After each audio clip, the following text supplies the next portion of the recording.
Phone tapping కేసులో మాజీ మంత్రి హరీష్ రావును విచారణకు పిలిస్తే బీఆర్ఎస్ పార్టీ అనవసరంగా హంగామా చేస్తోంది అన్నారు ఎమ్మెల్సీ బల్మూరి వెంకట్. బీఆర్ఎస్ హయాంలో తన ఫోన్ ట్యాప్ చేశారు అని తెలిపారు.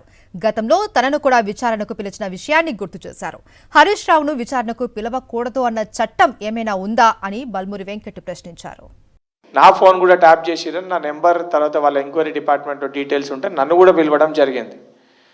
నన్ను పిలిచినప్పుడు కూడా వెళ్ళి చూసినప్పుడు నాతో పాటు నా కుటుంబ సభ్యుల నెంబర్, ఆఖరికి మా వాచ్మెన్ నెంబర్ కూడా ఉంది ఆడ. ఆ రోజు మా ఇంట్లో పనిచేసే వాచ్మెన్ నెంబర్ కూడా ఉండే అక్కడ.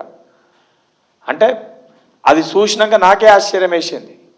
అంటే ఆఖరికి అంటే నేను వీళ్ళు పెట్టే ఇబ్బందులు తట్టుకోలేక ఇంటి బయటికి వెళ్ళాలంటే రాత్రిపూట వాచ్మెన్ ఫోన్లోకి వెళ్ళి ఫోన్ చేస్తాను నన్ను పిలిస్తే.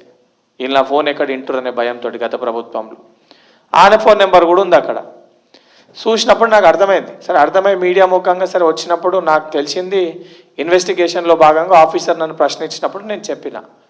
కానీ ఇవాళ ఒక వ్యక్తిని పిలవంగానే అదేదో పెద్ద తెలంగాణ రాష్ట్రానికి ఆయన ఏదో దారబోసి ఉద్ధరించినట్టు, లేదా తెలంగాణ రాష్ట్రాని కోసం ఆయన అవయవ దానం చేసినట్టు, అవయవాలన్నీ కూడా దానం చేసినట్టు, లేదా 10 ఏళ్ళు మంత్రిగా పనిచేసినప్పుడు తెలంగాణ రాష్ట్ర సమస్యలన్నీ పరిష్కరించినట్టు, లేదా ఆయన ఏదో జాతిపిత కొడుకన్నట్టు ఆయనని ఇన్వెస్టిగేషన్లో భాగంగా పిలవంగానే ఫోన్ ట్యాపింగ్ విచారణకి దాన్ని రాజకీయ పరంగా విమర్శలు చేస్తూ సరే ఈయననేదో జైలుకు తీసుకుపోతున్నారని చెప్పి వీళ్ళ బొమ్మడిది ఆయనను పోయి పరామర్శించుడు, దాని తర్వాత మరి బావ పైన అధిక ప్రేమ ఉందని చెప్పి చూపించుకోనిక, లేదా మా ఇద్దరి మధ్యలో పంచాయతీ లేదని చూపించుకోనిక, లేదా మేము ఇద్దరం ఒకటైనామని చెప్పి కవిత గారిని బెదిరించనీకో మరి నాకేది అర్థం కాలేదు.